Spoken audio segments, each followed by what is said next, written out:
మీరు 20 ఏళ్ల క్రితం సర్పంచ్‌గా చేశారు. అవునండి. ఇప్పుడు మళ్ళీ సర్పంచ్ ఎన్నికలొస్తున్నాయి. అవును. అప్పటికి ఇప్పటికి ఏం తేడా ఉంది ఏమి తేడా గ్రామంలో? ఉందంటే ఇప్పుడు రాజకీయం ఎట్లుందంటే సార్ 2006లోనే సర్పంచ్‌గా పోటీ చేశాను. అప్పుడు నా మీద ముగ్గురు చేశారు. హ్మ్. TDP, TRS, Congress. హ్మ్. అప్పుడు మా సొంత మా అన్నదమ్ములు వదిన అందరూ కలిసి ప్రతి మన ఊళ్ళో అన్ని జాతులు అందరూ చేస్తారు. మనని అడుగు దొక్కుతారు హ్మ్. అని ఖచ్చితంగా చేయాలని వదినలు, అన్నలు అందరూ హ్మ్. విత్ ఇన్ 115 మంది సపోర్ట్ ఇచ్చారు మా సొంత నా పాలోళ్ళు. హ్మ్.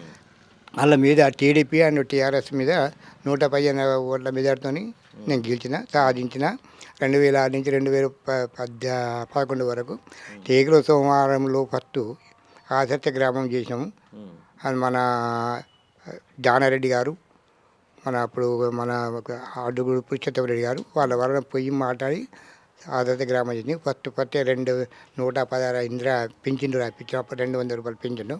ఆ తర్వాత ఆ పింఛన్ను కూడా అందరికన్నా ఆపోజిట్ పార్టీకి ఎక్కువ రాసిన పంచాయతీ కుట్ర వస్తుంది. తర్వాత నేను 2011 వరకు 250 పింఛన్ రాసిన 400 రేషన్ కార్డు ఇప్పించాను గ్రామంలో. హ్మ్. 400 రేషన్ కార్డు 250 పింఛన్ ఇప్పించాను. పనటవానిగూడెంలో 11 లక్షల పెట్టి నీళ్ళ ట్యాంక్ కట్టించాను. హ్మ్. ట్యాంక్ నుంచి రోడ్డు యువతలకి కనీసం పైపు లైన్ వేసి రోడ్డు బలగా చేసి పైపు లైన్ వేసినాం. ఫస్ట్ అది హ్మ్. మా ఊరి చెరుకు 11 లక్షలు పెట్టి రిపేరింగ్ చేయించాం.